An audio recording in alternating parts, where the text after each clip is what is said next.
we do know that health span and lifespan are positively correlated. Not necessarily, it's not a perfect correlation, but so I think I would say both. But ultimately our focus really is on health span. I think we are all operating under the guise that nobody wants to live a long and miserable life where they can't do all the things that they want to be able to do. But all of, as we've mentioned before, the biomarkers that we have here are those that have been tied to health span, lifespan, or diseases of aging, or all three. Welcome to Longevity by Design, a podcast designed to give individuals access to the leading scientific information in the field of longevity. The ability to add years to your life and life to your years needs no opinion. Join us as we ask science to take the wheel. In each episode, Dr. Gil Blander joins a co-host and an industry expert in the field of longevity, shining a light and getting the answers to the key question: how can we live a longer, healthier life? Hello, I'm Dr. Gil Blander. Welcome to Longevity by Design, how to live longer, healthier life. We are produced by InstaTracker, your science-based guide to optimize your body from the inside out. Our guests today are Dr. Renee Deehan and Paul Fabian. Renee is an expert in precision health, currently serving as the Senior Vice President of Science and Artificial Intelligence at InstaTracker. In this role, she leads the development of AI-driven personalized wellness solutions that integrate blood biomarkers, DNA, wearable data, and lifestyle inputs to optimize health span and longevity. She earned her PhD in molecular and cell biology from the University of California, Berkeley, and her BSc in bioengineering from the University of Pennsylvania. Dr. Deehan has held leadership positions in translational medicine and computational biology at organizations such as Quartz Bio, Patient Like Me, and Solventa, where she focused on applying systems biology to a large-scale health data. Paul Fabian is a researcher at InstaTracker. He has co-authored studies focusing on the effect of exercise on blood biomarkers, including a 2023 publication that examined how varying running volume impact wellness indicator in healthy individuals. Additionally, he contributed to a 2024 study analyzing improvement in blood and fitness tracker biomarker with a large cohort of digital health platform users. Paul's work centers on leveraging data to enhance personalized health recommendation. He earned his master in quantitative bioscience engineering at Colorado School of Mines. Welcome, Renee and Paul. Thanks for having us. Thanks, Gil. You are welcome, and Renee, you are a frequent flyer here, so I won't ask the introduction question for you because our audience can hear it in earlier episode with Renee, and I will be excited if you can go back and listen to a very exciting episode that we have done in the past. But Paul, as a first-time visitor in the podcast, what inspired you to become a scientist? Yeah, thanks again, Gil, for having me. I was always interested in math and science growing up, and so going into my undergrad, I started studying mechanical engineering. Throughout that time, I was also a mountain biker at heart and spent almost a third of my life trying to race mountain bikes professionally. And so as I became more and more interested in that, I started just delving into the data that surrounded that. So that would be everything from like power meter data on a mountain bike to resting heart rate data on a wearable device. And as I became more and more interested in those, it just spurred my interest further. And I studied some more biology and then also bioinformatics with my master's to really be able to handle the complex data that's available now. Yeah, thank you for the introduction. And as a novice about mountain biker, I'm having a lot of discussion with Paul and trying to learn from his wisdom. So thank you, Paul, for that. And thank you for being patient. And we are here today to discuss a new feature, a very interesting feature that Renee, Paul, and the team at InstaTracker, and I have to say that it's a lot of people work to develop, and it was a very long pregnancy. I would say it's a few years, if not to say the least. So it's a very long pregnancy, but it's a very exciting tool that I think that will make our users, and I will recommend everyone that is not InstaTracker user yet to try it, to make themselves live better longer. And the tool called a Healthspan Habits Score. So I would like to start with a question about the inspiration.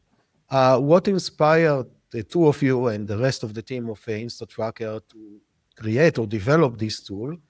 And was there a specific insight or data point or a user need that make you decided to develop this feature? Yeah, sure. It's a great question. And as you know, because you've been here since the conception of the Healthspan Habit Report, I'd say a big force behind it was one of our board members, Ron Metzer, who he really wanted to be able to have some, daily or weekly or more frequent guidance in between his blood draws, specifically saying things like, hey, if I walk more steps or if I sleep better, how will this positively or negatively impact my inner age? So he really wanted, this way to kind of get some encouragement, or maybe a carrot and a stick, depending on, what he was doing in his daily life, as almost like a predictive tool to see what would happen to his inner age.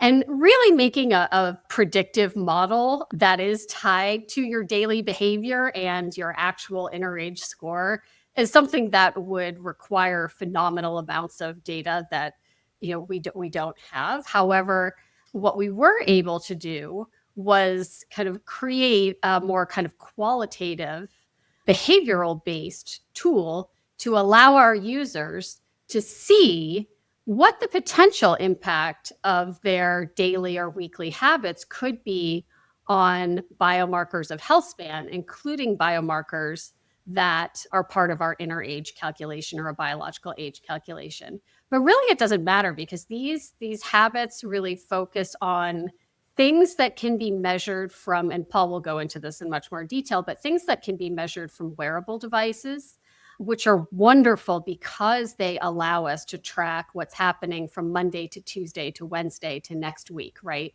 And we're not at the point outside of continuous glucose monitors. We're not getting, for example, continuous CRP monitors or continuous LDL monitors. So what are these other biomarkers that we can capture from wearable devices, and what can they tell us? So that was one big piece of it. The other big piece of it was understanding other types of behaviors. So the fitness trackers can tell us how we're moving and how we're sleeping, things like HRV and resting heart rate.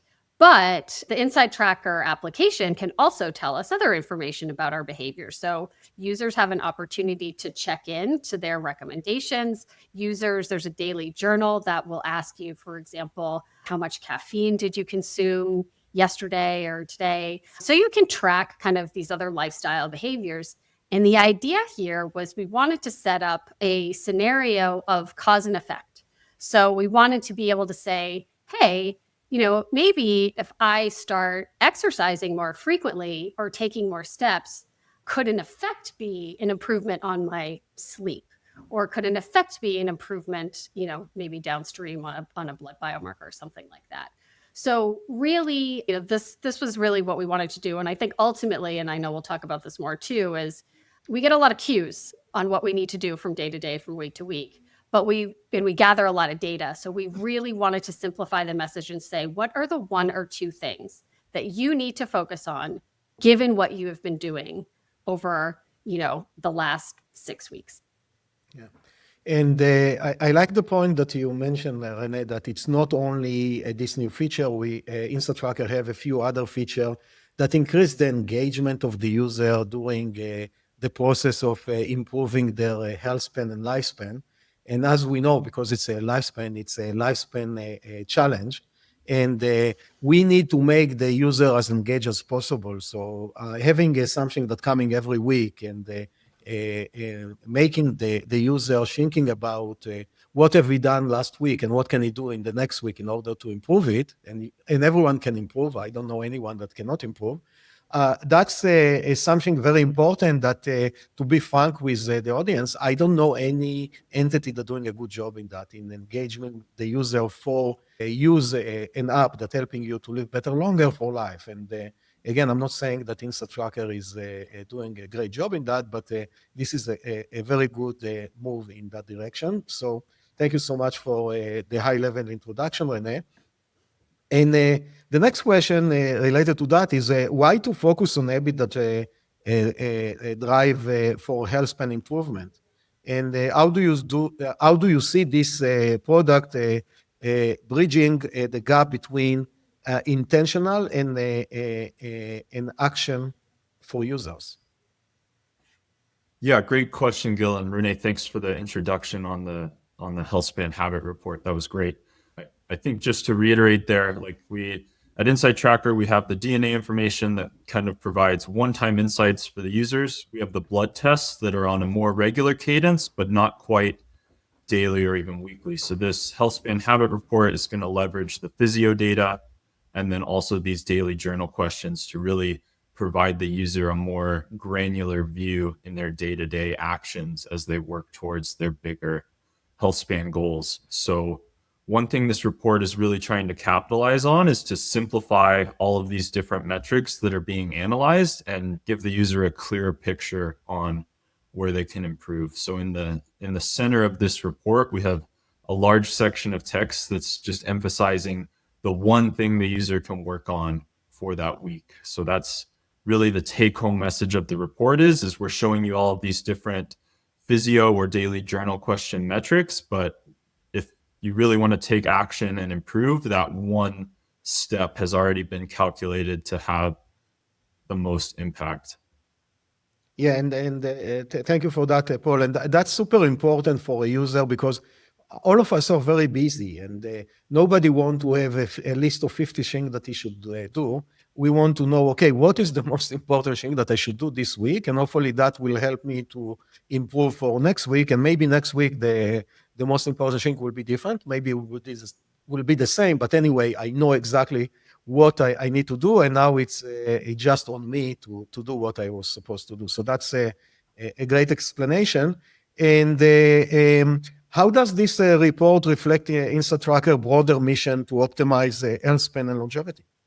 I would say that everything that we're measuring in this report is something that has a known link to health span or longevity, whether it be something that is associated with long life, like true longevity, or if it's something like VO2 max or other biomarker levels that have a known association with, like LDL has a known association with cardiovascular risk, right? So, and we know that cardiovascular disease is a contributor to a shorter health span and a shorter life.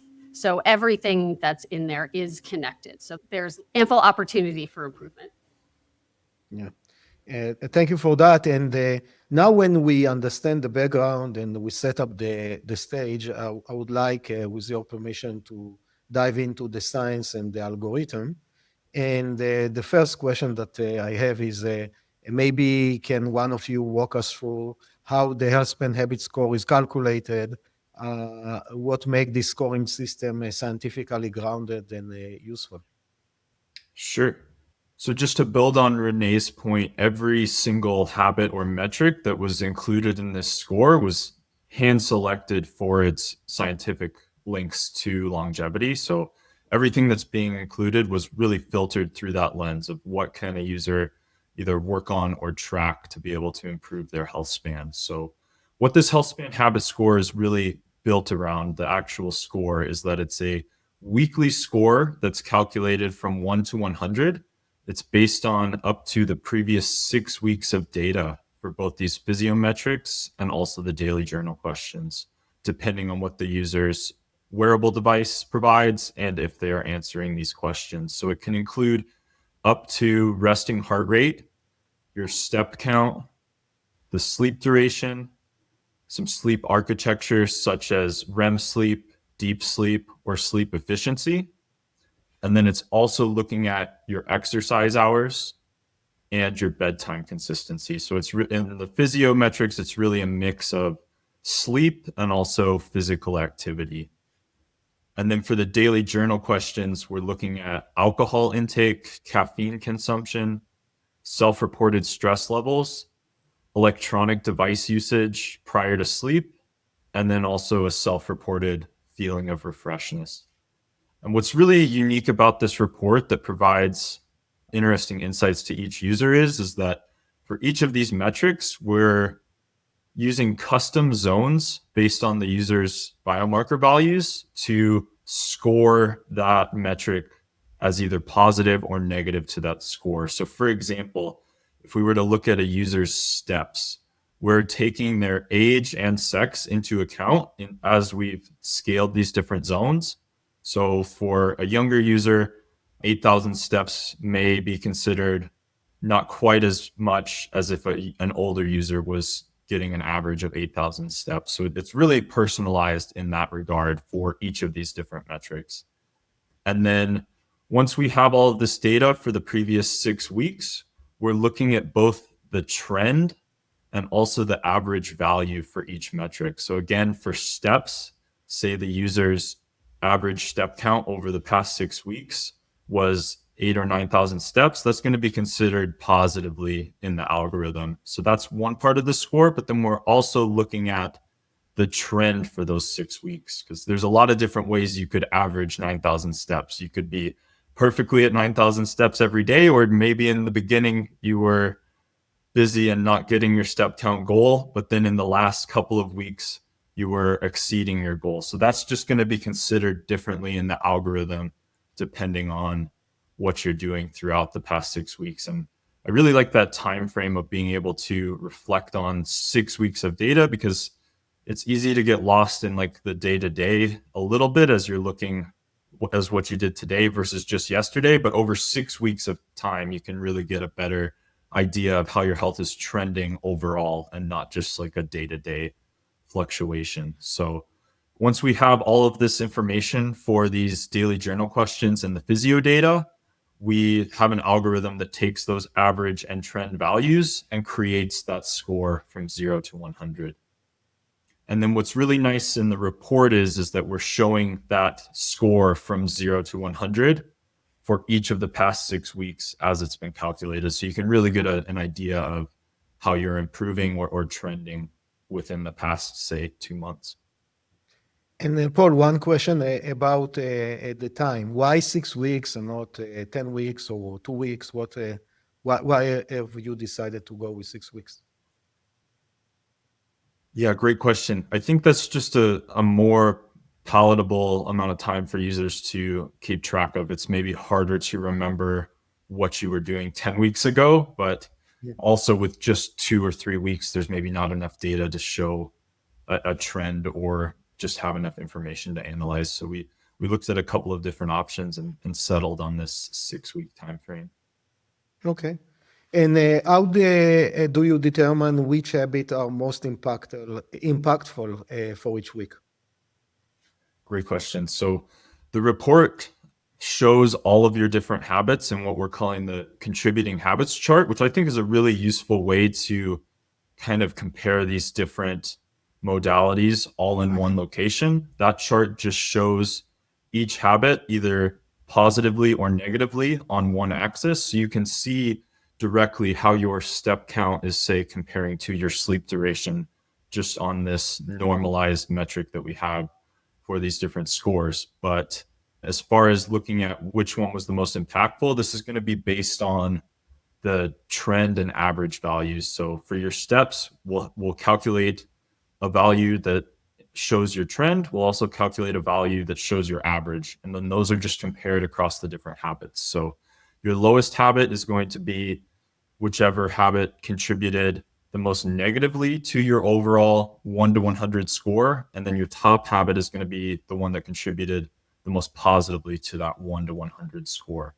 And so we focus a little bit on your top habit just to kind of reward your wins and what you've been doing well over the past 6 weeks. But a lot of especially the lower half of the report really dives into your lowest habit and where you can improve there. So we have a section that will link that lowest habit to the biomarkers that are used in the inner age calculation if there are connected biomarkers. So say for your steps, if your steps were your worst habit of the ones for that week, we'll zoom in there and show that step count in general can be linked to hsCRP, glucose, and triglycerides.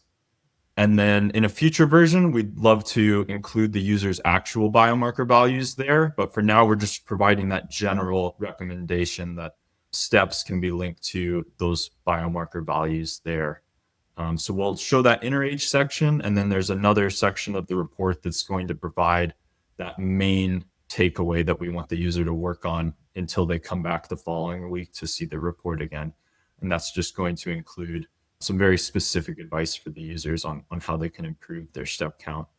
And then finally, there's a section that shows the actual biomarker value over the past 6 weeks. So for steps, we'll be able to see 6 weeks ago, you were at 6,000 steps, and this past week, you were at 7,000 steps, for example. So that's just a line graph connecting the dots and kind of showing the user how they've been trending for that particular biomarker.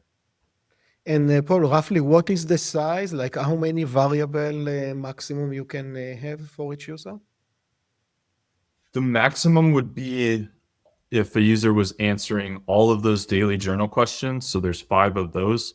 And then also all of the different physiometrics. So if they included all of those, or if their wearable device was reporting on all of those different metrics, they would have roughly another 9 or 10 physiometrics there. I think So I it's forgot to around mention. 15 variable? Correct. Yep. Yeah. And I think I forgot to mention VO2 max when I was listing the different habits, but that's another metric that's included in the score. Okay, thank you. And I was looking at a few examples of the habit score, and that's look wonderful and very exciting. And one variable that popped into my eye was basically bedtime consistently. And they usually highlighted as a key metrics. Why is it so important for a user to keep it consistent? And what is the long term, basically, if you are not? What is the long term effect? Yeah, great question. So as I said, we have a lot of different metrics that are linked to sleep in this habit score because sleep just has so many ties to various aspects of health that over time will impact your health span. So the bedtime consistency metric is really interesting because what that value is calculating is how much variation is there in the time that you are starting going to sleep. And so say your bedtime is very consistent, you're going to bed at 10 to 10:30, you're going to have a very small range for your bedtime consistency. So you'll be getting a low value there. But if your bedtimes over the past 6 weeks range anywhere from 9 p.m. to 2 a.m., you're going to have a much wider variation in your bedtime. So you'll have a higher bedtime consistency value. So the goal is to have that range as narrow as possible. And I was just looking this morning, there's a study from 2024 that analyzes bedtime consistency or just like the variation in this time frame. And there was a lot of findings that it's a very strong predictor of health span and just mortality risk. So I could link that study in the show notes. Yeah. And I'm working very hard on my bedtime consistency. And my friends, my family really laugh at me because every night around 10 p.m., that's it, I'm running to my bed and go to sleep. And they are laughing at me that I'm a nerd, but I'm fine. I'm okay with that. I'm a nerd that hopefully will live longer, so I'm good with that. And Wait, I can confirm that even when we had the earliest versions of this algorithm and you were one of our test cases, it was very clear that your bedtime consistency is amazing compared to literally anybody. So I think now with a really large population, it'll be interesting to see how you rank, Gil, but I bet you're still way up there. Let's have a bet and try to find someone that is more consistent than me, and I'm giving something. As a Longevity by Design podcast listener, you understand the value of improving your health for today and for all the years ahead. And if you want to live your healthiest, longest life possible, you need to understand what's going on inside. At Inside Tracker, we take a personalized approach to Healthspan optimization that eliminates guesswork from your wellness plan. Inside Tracker analyzes blood biomarker and DNA data, along with physiomarker data from fitness trackers like Oura Ring, to deliver personalized food, supplement, lifestyle, and exercise recommendations that allow you to take control and improve your health span. And for a limited time, Longevity by Design listeners can get 20% off at the Inside Tracker store. So if you're ready to receive a personal health analysis and data-driven wellness plan to optimize your body for the long haul, then it's time to start inside. Visit insidetracker.com/podcast to get started today. That's insidetracker.com/podcast to get started today. Going back to be a bit more serious, there is one kind of science that I haven't seen a lot of it implemented in a digital health solution, and that's the behavioral science. And I think that it's a key, and I know that Renee and Paul, you agree with me. So how have we pepper in behavioral science in the development and the design of the report? And maybe why, using the behavioral science, you came to the conclusion that let's focus only on 1 or 2 habits and don't do 15. I would love to hear your opinion on that. Yeah, sure. This one was a really important one for us. So as we know, it's really difficult for humans to change everything at once. Some people can do it. You might get cold cocked with information, and then all of a sudden, you go to bed that night, wake up the next morning, and everything is different. But that's typically not the way that most humans operate. And as you know, there's actually, I don't remember what the average number of recommendations that we might give in our application is, but I can get upwards of 30 different potential recommendations, and we prioritize them, and rank them, and that's really wonderful. But I find in a busy week, it's really helpful to just be able to focus on the 1 or 2 things that I really need to work on. So that was sort of the ethos behind this, was even though we might look at across 15 different kind of measures or things that we track, we needed to kind of shorten it and tell people, okay, well, where does your area of focus need to be from week to week? So that was really the goal, was to just give busy folks who are already doing a lot an opportunity to just pick one or, see those 1 or 2 things that we think are going to make the greatest impact over the next week. So, and this is rooted in science, and we know, and you'll actually hear a lot more coming out of Inside Tracker about habit building, because ultimately our product, it's not a magic pill, right?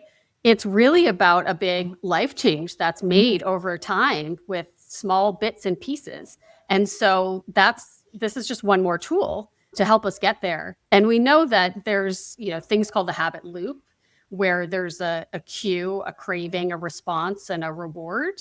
And so what we're trying to do too is maybe help identify areas where habits need to change, and then again give them those tools to be able to identify what the cue is. Maybe why weren't you working as much this week? Is there a craving that you could focus on? And this isn't something that the habit report does now, but it's more something we would like to take it, like a direction we would like to take it into in the future, is to be able to give people, ask them more questions about maybe why was something challenging for them in a given week. What were their cues? What were their cravings? What did they do? We know that information. And can we help educate them on the reward? And the reward in these cases is an improvement in health span and, potentially biomarker profiles and things like that. Yeah, and I think that the risk with having only one intervention is that you will ask me every week to walk 10,000 steps, and then I'll say, okay, I don't need this report because you told me once, and every week you're saying the same. So how have you or the team managed to make it a bit more spicy and exciting, and a reason for the user to come back again and again? Yeah. So ideally, the hope would be is if we are giving a recommendation, say, for example, that step count recommendation, you'll get that recommendation. And then if you're actually implementing lifestyle changes to reach that goal, it'll be reflected in your report. And I think one algorithm piece that's really cool in this report is that there is a little bit of weighting to prefer the most recent week. So say you are making a change in the most recent week, based on the algorithm, that change will be amplified a little bit over, say, the data that's 6 weeks old. So with that change, you'll see that if you made a change in the most recent week, it's going to be reflected in your score more strongly than from your data that was 6 weeks ago. So that really helps to encourage the user to drive that change, as they'll be seeing that in their score when they come back the following week. And while we are focused on the one thing the user can improve, for each of these habits, there are 2 to 3 really curated recommendations that we're giving them. So in each report, there are 2 potential recommendations that we're giving the user. For sleep duration, for example, we're either recommending a vitamin D supplement or potentially taking a nap during the day, for example. So there's a few more that will rotate through in the report, but if there's one that you're not keen to take on for the next week, we are providing a second recommendation that the user could follow. But again, the point there, building on everything Renee mentioned about habit changes, is really just taking those incremental steps towards improving your health.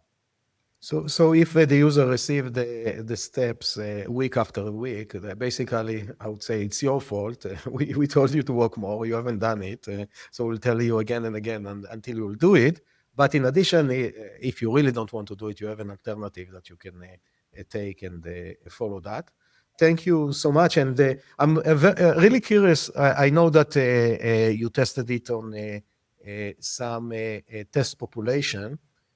What was the response? And usually when you test something, you always have something surprising that you were sure that it's really boring or really exciting, and actually it's becoming the opposite. So any surprising feedback that you received? I'm not sure I would call this surprising, but I would say that we did receive absolutely consistent feedback that they like the summary, right? Because you get a phenomenal amount of data from wearables data. They really, so they really appreciated having that one thing to work on.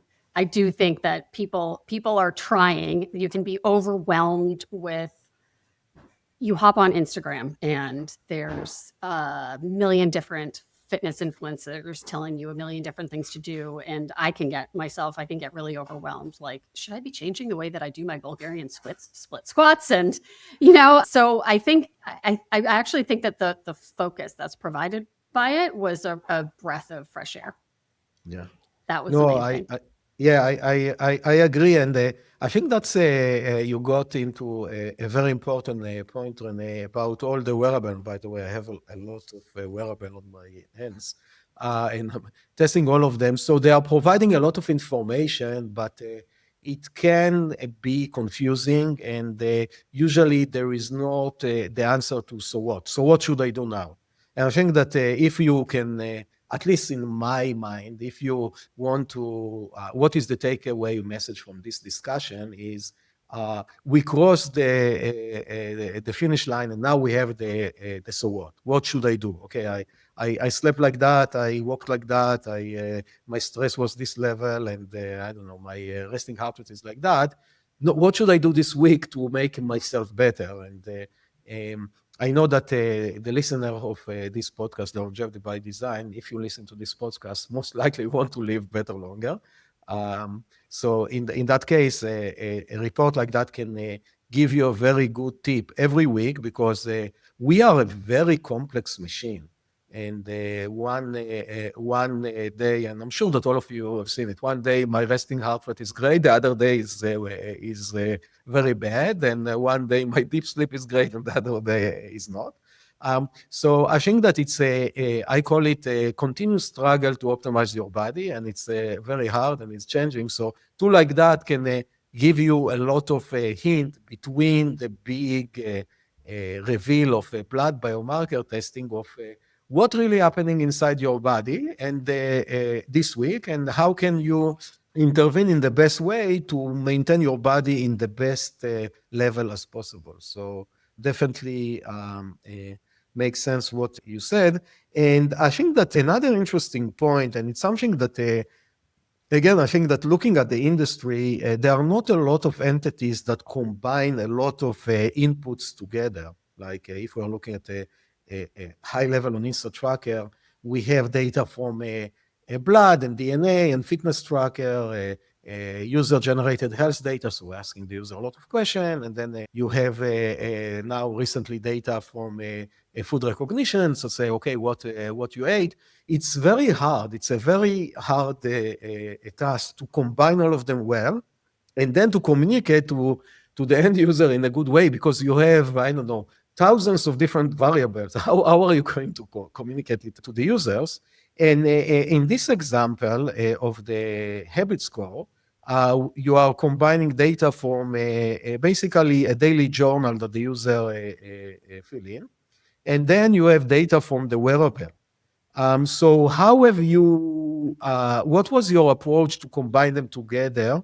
And maybe a follow-up for the formal question is, what was the feedback of the study group about that?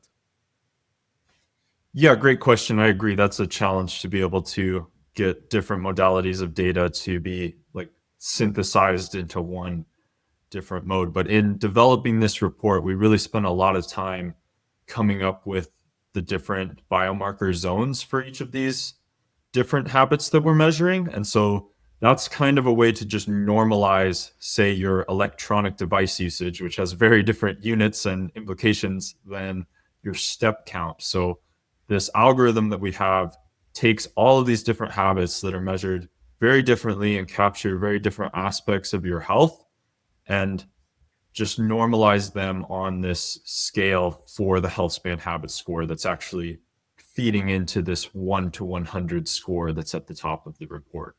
So I just speak to the research that was put into developing these zones and making it personalized to each user based on their demographics. That's really going to help with that. And as far as finding insights across these different modalities, we've seen in the testing with our users so far that some of the habits can correlate together. So the electronic device usage, we can see impacting the sleep metrics, or the alcohol intake can maybe link to some of those more responsive physiometrics, such as the resting heart rate or something like that. So I think between normalizing the scores so that they can all be compared fairly against each other, and then also being able to see all of these different habits in one place, you can really start to draw insights of like, oh, my resting heart rate and my alcohol intake are what are linking together to potentially lower my score. And Paul, if I understand correctly, we are not showing the user that when you drink alcohol, your resting heart rate is higher. That's maybe will be in a future iteration, correct? It's not in this iteration yet. Yeah, there's nothing specific that's mentioning that, but we do have that chart that's going to show all of the habits together, so the user can maybe start to infer that, not causality, but they may be correlated, and the biomarker chart can also help to kind of tie into that. Sorry, please continue. Oh, no problem. And that's a potential. And then the other thing is as Renee mentioned, we can link to the inner age test and those different biomarkers there. So that's maybe still in a phase 1 in this initial release of the report, but in the future, I think that will also really help to tie these physiomarkers to your actual biomarkers in between your blood tests. Yeah, that's great. And that's actually a very good lead to my next question about, okay, what do you envision in the future if you are looking, I don't know, 6 months, a year, 3 years ahead? How do you envision this habit score, and what other feature the user will be able to play with? Yeah, great question. I think this is a really exciting project in that we've laid a good foundation with this version 1 of the report, but there's a lot of room that we can grow, and there's a lot of different avenues we could potentially take it. I think just linking back to my previous comment, like the trend identification is something we'd like to include in the report, of looking at your biomarker values and for each of those being able to give a trend based on the data as to whether you're either stable in that biomarker, improving, or declining across the previous 6 weeks. So that's one thing that's pretty attainable that we'd like to include in the report. And then, as I mentioned, the ties to the actual biomarker values, I think, would be something that would really make this report unique, of having a lot of different modalities going into one report and having that all synthesized nicely. But then there's also opportunity to link this report to some of the recommendations within Inside Tracker's Sigterra X. I think that could be a really cool project to just tie the whole Inside Tracker experience together. And then, Renee, I know you'd also mentioned this project could work into our Ask IT chatbot integrations as well, and really give the user a way to kind of query their information against the nice summarization aspects of a chatbot. So there's a lot of different things that this report can feed into. Thank I you think I so can much. add, and if you don't mind, I think I can add an anecdote here too, which is the early drafts of this report per person were maybe 26 pages long. Pretty extraordinary. And of course, from a scientific standpoint, we all love a 26-page report, but maybe not everybody wants that from a user design standpoint.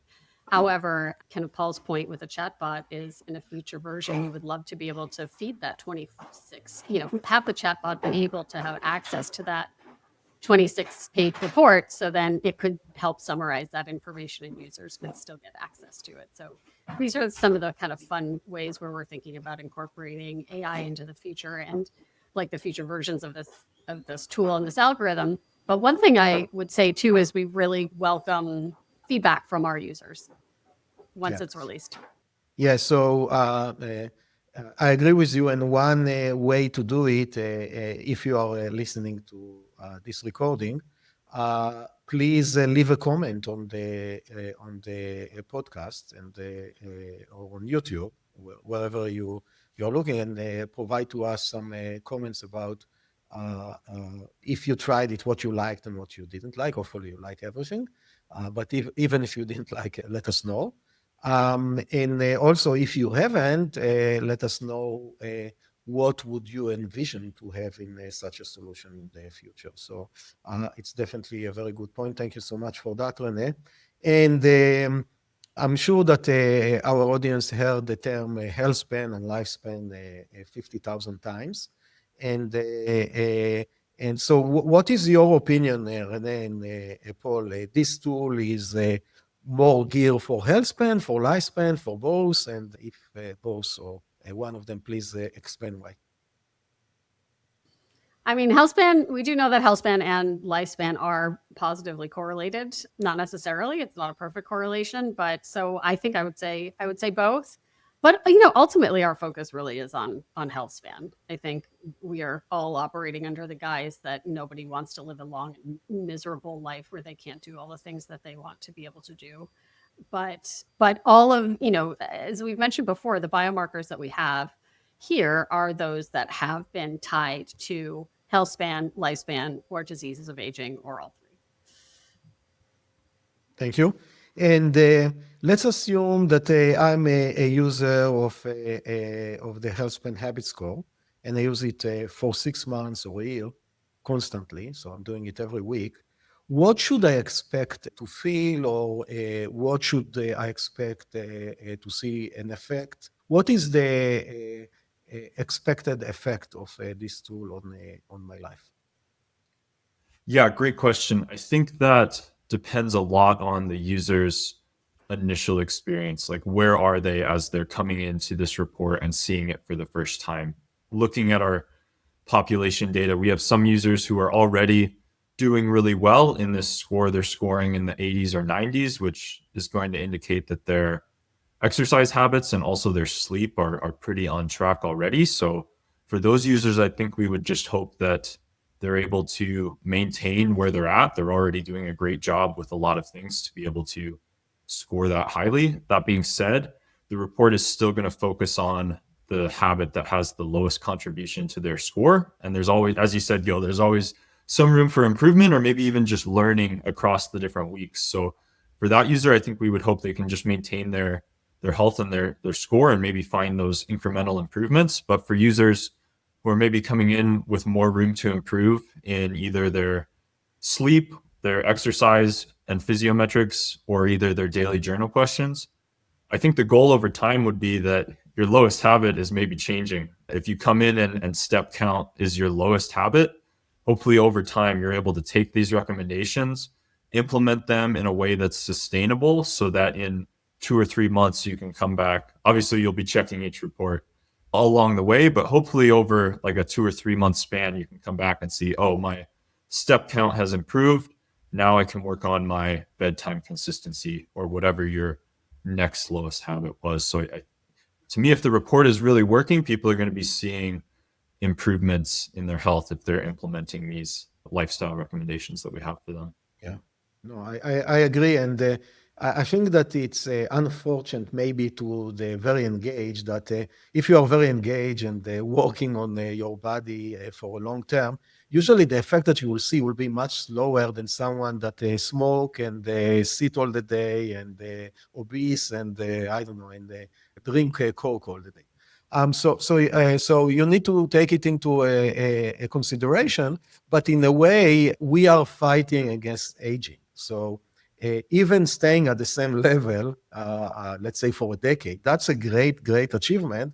Because if you stay on the same level in your, let's say, habit score for a decade, you were supposed to decline by 10 units or so in order to go with the aging process.